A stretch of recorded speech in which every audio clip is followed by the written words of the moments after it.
Fotbal, sport, který je ve většině zemí na celém světě číslo 1.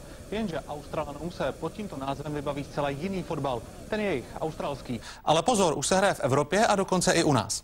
Brent Hedley, Ryan Adams nebo Greg Johnson, to jsou jen některá jména ze soupisky českého týmu na Evropském poháru v Edenu. Australané si svůj národní sport přivezli do České republiky a zlákali k němu už i pár místních. Zatím ale u nás australský fotbal patří mezi neznámé sporty. Neznámý, ale velmi exciting.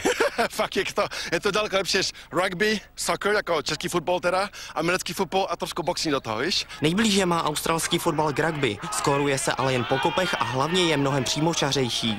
Musí hrát dozadu a furt se zastavuje, než australský fotbal, furt běžíme dopředu a gol, gol, gol! Já, je to zábavný. Australský fotbal je sice férový sport, ale někdy opravdu hodně bolí.